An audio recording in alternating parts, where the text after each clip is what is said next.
मुंबईतील वॉर्ड क्रमांक 155 मधून भाजपाच्या बंडखोरांची उमेदवारी मागे घेण्यात आलेली आहे। जयश्री खरात, हर्षा साळवे, शशिकला कांबळेंची माघार, वर्षा शेटे भाजपाच्या अधिकृत उमेदवार आहेत। भाजपाच्या वरिष्ठ नेत्यांनी चर्चा केल्यानंतर आता बंडखोरी मागे घेण्यात आली आहे।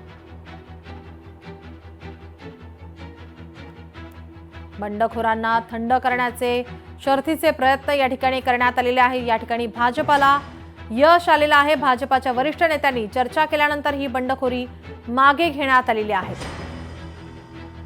उद्या एकंदरीतच ही निवडणूक कशा प्रकारे असणार, कोण कोणासोबत लढत असणार हे चित्र स्पष्ट होईल।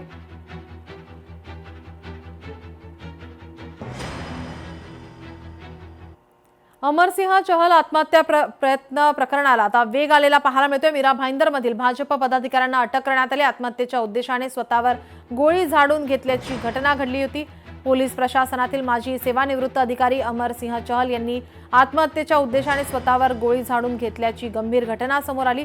सध्या त्यांची प्रकृती अत्यवस्थ आहे। त्यांच्यावर रुग्णालयातील अतिदक्षता विभागात उपचार सुरू आहे। या घटनेनंतर उघडकीस आलेल्या सायबर फसवणूक प्रकरणामुळे राजकीय वर्तुळात मोठी खळबळ उडाली आहे। या प्रकरणात मीरा भाईंदर येथील भाजप पदाधिकारी शेरा ठाकूर आणि त्यांच्या इतर साथीदारांनी मोठ्या प्रमाणावर सायबर फसवणूक केल्याचा संशय व्यक्त करण्यात येत आहे।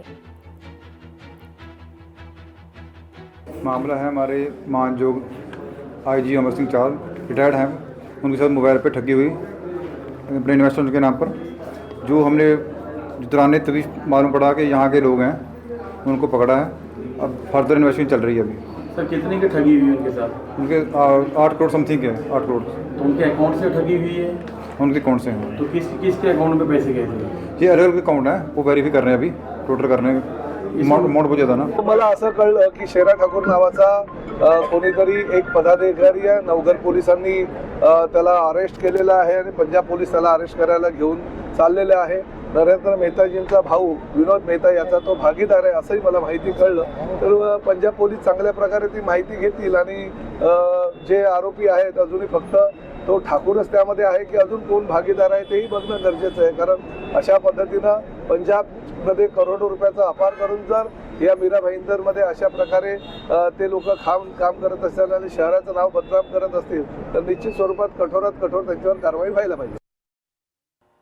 छत्रपती संभाजीनगरमध्ये कारमध्ये रोकड सापडलेली आहे। शहरामध्ये स्थिर सर्वेक्षण पथकानं ही पहिली कारवाई केली। आचारसंहिता लागू असताना 3,55,000ची रोकड जप्त करण्यात आली आहे। स्थिर संरक्षण पथकाकडून आता ही रोकड जप्त करण्यात आलेली आहे।